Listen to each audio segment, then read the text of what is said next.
신구약 성경은 총 66권으로 구성되어 있습니다. 각 권은 각자가 갖고 있는 특징들이 있고 주제를 따라 하나님에 대해서 소개하고 있습니다. 그리고 그 모든 이야기 속에서 하나님의 주권하심과 인도하심을 우리에게 은혜로 전하고 있습니다.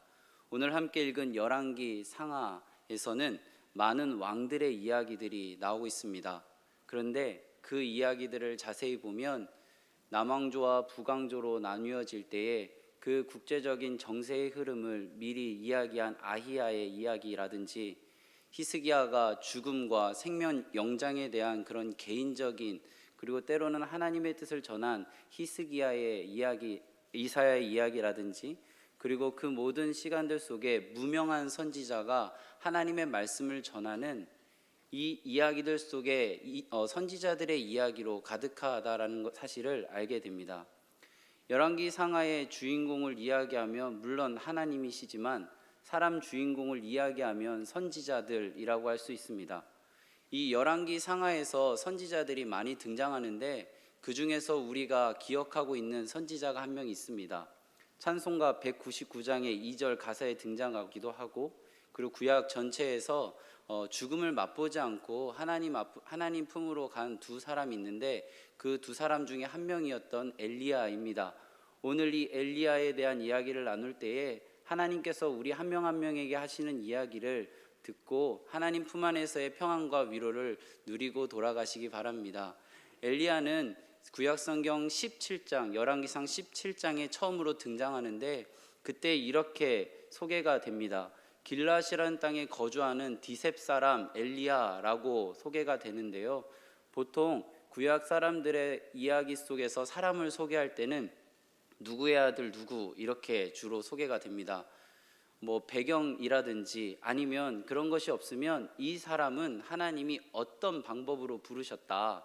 그 부름 가운데 이렇게 거부를 했는데 하나님께서 다시 부르셔서 이렇게 인도되어졌다라든지 뭐 어떠한 연유로 그의 아버지는 어떠한 이야기 속에서 있었다 아니면 집안은 뭐 어떻고 이런 얘기들이 주로 소개되는데 이 엘리야는 그런 이야기가 없습니다. 단순히 디셉 사람 엘리야 밖에 없습니다. 엘리야가 어떤 사람이었는지를 우리가 조금 생각해 보면 엘리야라는 이 말의 뜻은 하나님은 여호와 한 분이다 라는 뜻입니다. 하나님은 여호와 한 분이다. 그럼 하나님은 여러 명이다라고 생각했던 사람들도 있었을 것이고 하나님은 이 당시에 뭐 바알이다라고 생각하는 사람들도 있었을 터인데 엘리야는 자기의 이름의 뜻이 여호와는 하나님이시다라는 그 뜻을 갖고 하루하루 살아갔던 사람입니다. 십계명 1계명이 무엇인지 다들 아시죠? 1계명은 너는 나 외에 다른 신을 두지 말라. 엘리야의 뜻은 여호와는 하나님이다 라는 뜻입니다. 십계명 1계명이 그 사람의 이름의 뜻과 비슷합니다. 아니 같습니다. 십계명 1계명을 마음에 품고 하루하루 살아가다 보니 많은 그렇지 않다라는 사람들과 부딪히고 그런 수많은 영적 전쟁 속에서 하루하루 살아가던 엘리야. 이 이야기들 속에서 엘리야가 가장 큰 부딪힘의 영적 전쟁의 순간은 우리가 잘 아는 갈멜산 전투입니다. 바알 선지자 450명과 아세라 선지자 400명이 하나님 아버지의 이름 가운데 서 있는 엘리야와 영적 전쟁을 합니다. 그 전에 엘리야가 아합의 호의를 받고 있던 이 850명의 이방 선지자들 앞에서 백성들에게 호기롭게 이렇게 이야기합니다. 너희들이 어느 때까지 둘 사이에서 머뭇머뭇하려느냐? 여호와가 만일 하나님이면 그를 따르고 바알이 만일 하나님이면 그를 따라라 라고 이야기합니다. 그때 백성들은 성경에 이렇게 되어 있습니다. 아무 말도 하지 않았다. 더 정확하게 말하면 아무 말도 하지 못했다가 맞습니다. 왜냐하면 바알이라는 이 신은 비를 주관하는 신이었다라고 합니다. 농경사회에서 비는 굉장히 중요합니다. 생명을 연장하기도 하고 윤택하게 하는 그러한 바알, 이 바알을 선택하지 않는 것은 그 삶 가운데 참 어려운 것입니다. 요즘 시대를 바라볼 때 엘리야가 와서 이야기한다면 이럴 수 있습니다. 너는 어느 때까지 둘 사이에서 머뭇머뭇하려느냐? 여호와가 만일 하나님이면 그를 따르고 돈이 만일 하나님이면 그를 따라라 라고 이야기할 때 이 시대에 있는 사람들은 어떻게 대답을 할까요? 아니, 그리스도인들은 어떻게 대답을 할까요? 이 나라에 있는 한국교회에 있는 많은 교인들이 이 물음 앞에 어떻게 대답할까요? 엘리야가 있었던 이 북이스라엘 사람들은 대답을 하지 못했습니다. 그 상황 속에서 바알 선지자 450명과 엘리야는 영적 전쟁을 합니다. 결과는 하나님 승리입니다. 엘리야의 승리로 이 영적 전쟁은 끝이 납니다. 그리고 바알 선지자 450명은 죽습니다. 이쯤 되면 엘리야의 마음 가운데 그래 이제는 됐다. 내가 그동안 열심히 노력했고 이 시대를 바꾸기 위해 노력하고 또 노력했던 그 많은 시간들 속에서 이 갈멜산 전투는 활용점정 정말 절정에 이른 최고의 이야기다 라고 생각하는 그 시점까지 오게 됩니다.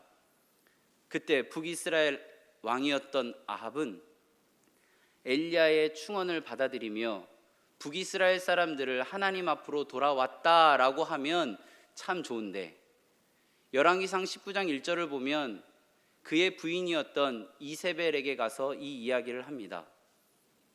이세벨을 잠시 소개해드리면 이세벨은 시돈 사람입니다. 그 시돈은 바알의 본거지입니다. 시돈의 왕의 딸, 아합 왕의 부인, 이 이세벨이 엘리야의 이야기를 듣습니다. 그리고 이세벨은 이렇게 합니다. 사신을 엘리야에게 보내서 너의 목숨을 내가 가져가겠다. 엘리야는 두 가지 선택을 이제 할 수 있습니다. 첫 번째 선택은 바알의 선지자 450명과 영적 전쟁을 하였듯이 이세벨과 영적 전쟁을 하는 것입니다. 그리고 두 번째 방법은 도망가는 것입니다. 오늘 함께 읽은 본문 앞에 있는 열왕기상 19장 3절을 보면 이렇게 기록되어 있습니다. 그가 이 형편을 보고 일어나 자기의 생명을 위해 도망하여 바뀔 줄 알았는데 바뀌지 않은 그 시간들을 바라보며 엘리야는 도망하기로 결정합니다. 최선을 다하여 이 정도면 바뀔 줄 알았는데 바뀌지 않은 현실을 바라보며 엘리야는 마음 가운데 허망함을 품고 돌아갑니다. 그래서 도망갔던 곳이 바로 그 다음에 나와 있는 브엘세바입니다. 브엘세바는 지리적으로 남유다의 남쪽 끝에 있습니다. 북이스라엘의 많은 사람들이 쫓아가서 그 엘리야를 잡기에는 조금 어려웠던 지리적 위치이기도 하고, 이 브엘세바는 성경의 많은 이야기들 속에 영적인 거장들이 남겨놓은 믿음의 흔적들이 있기 때문에 육적으로도 지쳤고 영적으로도 지쳤던 엘리야에게는 가장 좋은 피난처가 되었던 것입니다. 여기서 3절 마지막에 보면 이런 이야기가 있습니다. 자기 사환을 그곳에 머물게 하고, 이 말은 무엇이냐면 이제까지 함께 일했던 사환을 그곳에 머물게 했다. 그 사환과 결별했다라는 이야기입니다. 이 문장을 통하여 엘리야는 이제 이 사역을 거두겠다, 더 이상 이러한 사역을 하지 않겠다라는 표현을 합니다. 그리고 4절 말씀을 보면 자기 자신은 광야로 돌아가 하룻길쯤 가서 로뎀 나무 아래 앉아 있게 됩니다. 아무리 많이 커봤자 150cm밖에 안 되고 입도 크지 않고 넓지 않은 그 로뎀 나무 아래 앉아 있는 엘리야, 450명의 바알 선지자와 400명의 아세라 선지자, 그리고 수많은 이스라엘 사람들 앞에서 호기롭게 외치던 영적인 영웅과 같았던 엘리야는 지금 입도 넓지 않고 그리 크지 않은 나무에 홀로 누워 죽기를 구하며 기도하고 있습니다.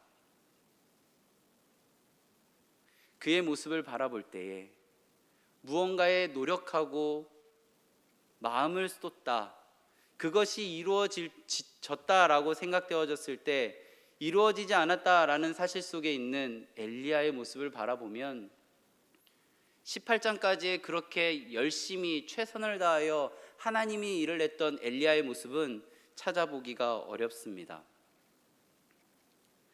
엘리야는 로뎀나무 아래서 잡니다. 계속 잡니다. 천사가 와서 흔들어 깨우고 먹이자 먹고 또 잡니다.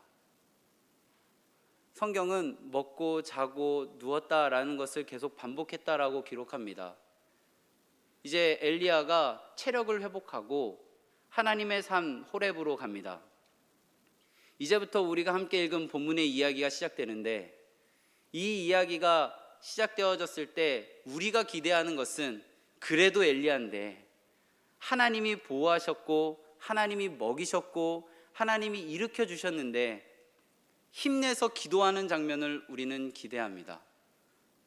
그래도 450대 1로 싸웠던 믿음의 거장인데, 기도해서 수년 동안 내리지 않던 비를 내리게 했던 믿음의 사람인데, 한 번의 좌절과 낭만과 주저앉음은 있을지라도 하나님의 어루만지심을 경험했기에 다시 일어난 모습을 우리는 기대합니다. 19장 9절 말씀을 우리 함께 읽겠습니다. 엘리야가 그곳 굴에 들어가 거기서 머물더니 여호와의 말씀이 그에게 임하여 이르시되 엘리야야 내가 어찌하여 여기 있느냐. 엘리야는 하나님의 산 호렙, 모세를 부르셨던 그 영적인 흐름이 있는 이 호렙에서 하나님을 찾는 것이 아니라 굴 안으로 들어갑니다. 더 깊이 들어갑니다. 사람들의 시선과 어떠한 것에도 마음을 두지 않기 위하여 굴 안으로 들어갑니다. 하나님은 엘리야에게 묻습니다. 엘리야야, 내가 어찌 여기 있느냐? 네가 지금 왜 여기 있느냐라고 묻습니다. 그때 엘리야는 10절과 같이 대답합니다. 우리 10절 말씀을 함께 읽겠습니다. 그가 대답하되 내가 만군의 하나님 여호와께 열심히 유별하오니 이는 이스라엘 자손이 주의 언약을 버리고 주의 제단을 헐며 칼로 주의 선지자들을 죽였음이오며 오직 나만 남았거늘 그들이 내 생명을 찾아 빼앗으려 하나이다. 하나님 열심히 믿고 주신 사명 붙들고 최선을 다하며 일했는데, 이러면 세상 바뀔 줄 알았는데 오직 나만 남아 있습니다. 이 정도면 세상이 뒤집어질 줄 알았는데 오히려 제 생명이 위협을 받고 있습니다. 하나님께서는 11절에서 이렇게 이야기하십니다. 너는 나가서 여호와 앞에서 산에 서라. 하나님 앞으로 나오라 라고 이야기하십니다. 다시 부르십니다. 하나님, 저 할 게 이제 없어요. 하나님, 제가 정말 할 만큼 했어요. 이 일에는 더 이상 제가 힘을 낼 수가 없어요 라는 이 엘리야의 이야기 앞에 하나님은 다시 내 앞에 서라 라고 이야기하십니다. 그리고 하나님께서 그 상황 속에서 11절 말씀을 보면 이렇게 기록되어 있습니다. 여호와께서 지나가시는데 여호와 앞에 크고 강한 바람이 산을 가르고 바위를 부수나 바람 가운데에 여호와께서 계시지 아니하며, 강한 바람 사이에 하나님이 계시지 않았습니다. 그리고 바람 위에 지진이 있으나 지진 가운데에도 여호와께서 계시지 아니하며, 그리고 지진 후에 불이 있으나 불 가운데에도 여호와께서 계시지 아니하더니, 강한 바람, 지진, 불과 같은 것은 당시에 하나님이 나타남을 표현하는 그러한 자연 현상이었다라고 합니다. 엘리야는 하나님 앞에 서라고 했을 때에 보통 생각처럼 강한 바람 사이에, 지진 사이에, 불 사이에 하나님이 계실 것이라고 생각하는 그러한 생각, 어쩌면 하나님이 나를 이렇게 사용하시기를 기대하시는 건 아닐까 하는 선 이해를 이러한 자연현상, 하나님이 있을 법한 이 상황 속에서 하나님이 계시지 않음으로 인하여 완전히 내려놓게 하십니다. 12절 마지막에 보면 이렇게 되어 있습니다. 불 후에 세미한 소리가 있는지라. 13절 말씀을 함께 읽겠습니다. 엘리야가 듣고 겉옷으로 얼굴을 가리고 나가 굴 어귀의 섬에 소리가 그에게 임하여 이르시되 엘리야야 내가 어찌하여 여기 있느냐. 엘리야는 굴 안에서 하나님이 이제 내 앞으로 나오라는 이야기 속에 있을 때에 강한 바람을 지켜봤을 것입니다. 지진을 지켜봤을 것입니다. 그리고 불도 지켜봤을 것입니다. 근데 그곳에는 여호와 하나님이 계시지 않았습니다. 그런데 엘리야를 굴 어귀까지 나오게 한 것은 세미한 음성입니다. 세미한 음성이 들리자 엘리야는 자신의 겉옷으로 자신의 얼굴을 가리고 굴 어귀까지 나옵니다. 그때 하나님께서 이야기하십니다. 엘리야야 내가 어찌하여 여기 있느냐. 엘리야는 10절 말씀과 같이 14절에 동일하게 이야기합니다. 하나님, 제가 열심히 했습니다. 제가 정말 최선을 다했습니다. 이 정도면 바뀔 줄 알았습니다. 그런데 이제 저밖에 없습니다. 너무나도 외롭고 어찌할 바를 모르겠습니다. 저는 이제 할 일이 없습니다. 할 줄 아는 것도 없습니다. 이렇게 이야기할 때에 하나님께서는 18절의 말씀으로 위로하십니다. 우리 18절 말씀을 함께 읽도록 하겠습니다. 그러나 내가 이스라엘 가운데에 7,000명을 남기리니 다 바알에게 무릎 꿇지 아니하고 다 바알에게 입맞추지 아니한 자라. 나뿐입니다. 저뿐입니다.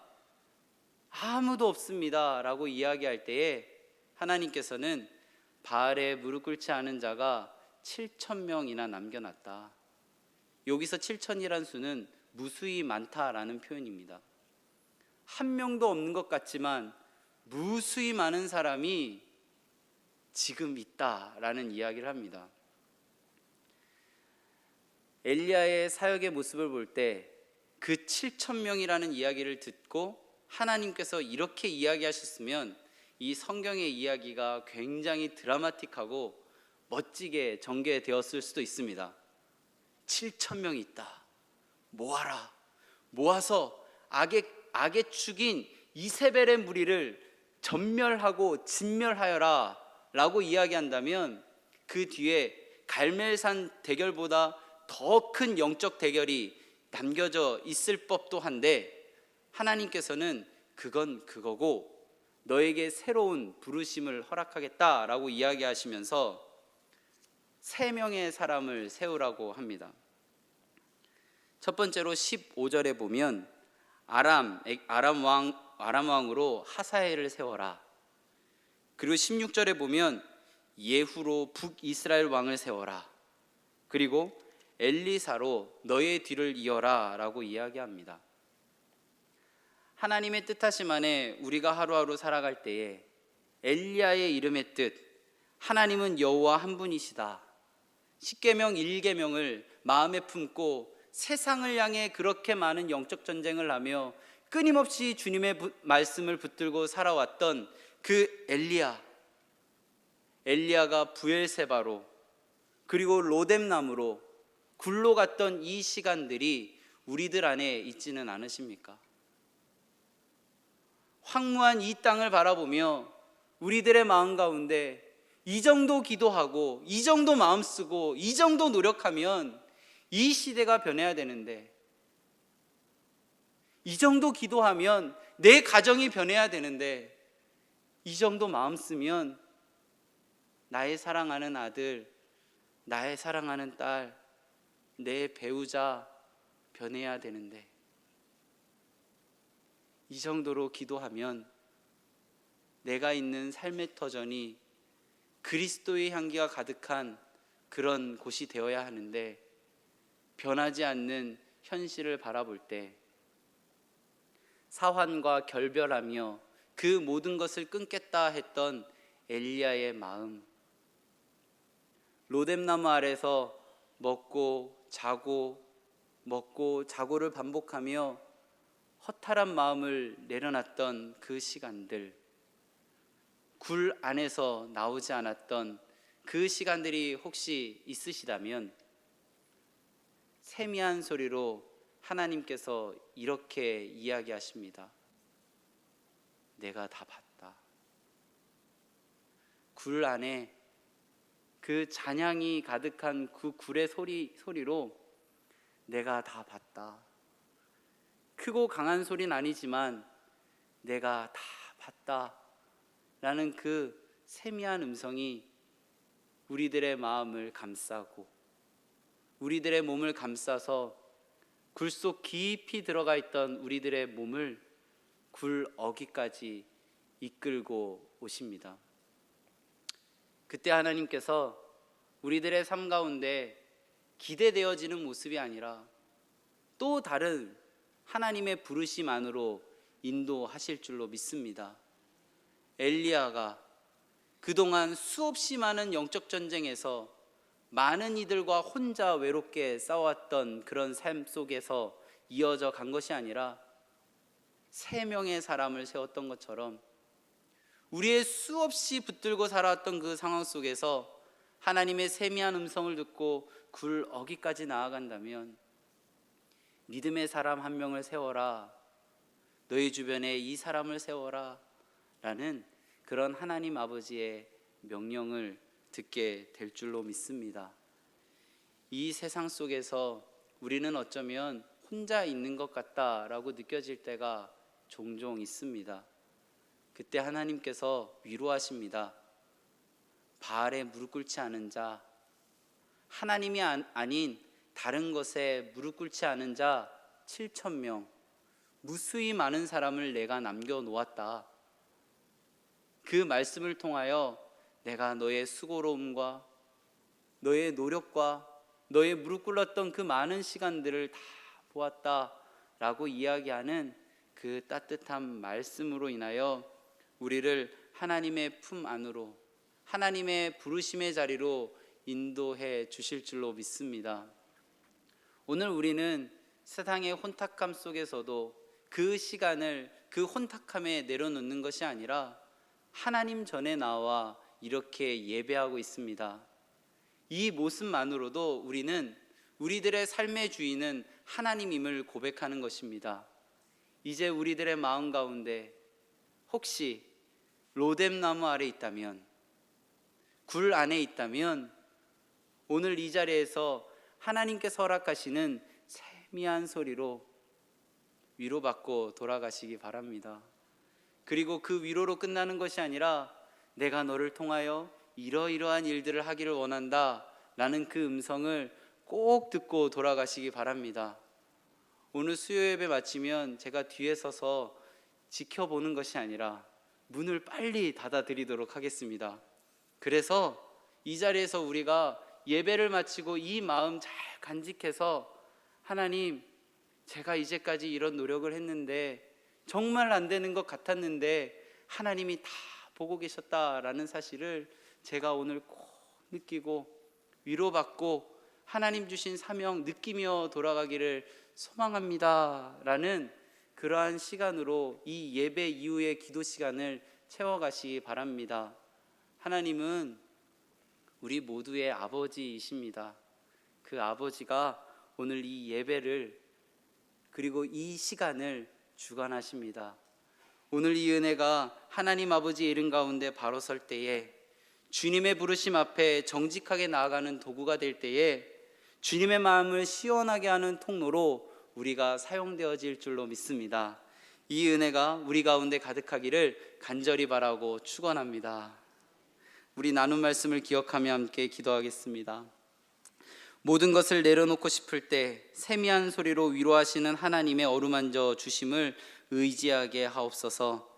주님의 부르심 앞에 정직하게 나아가는 도구로 사용하여 주옵소서. 주님 마음을 시원하게 해드리는 통로로 사용하여 주옵소서. 함께 기도하겠습니다.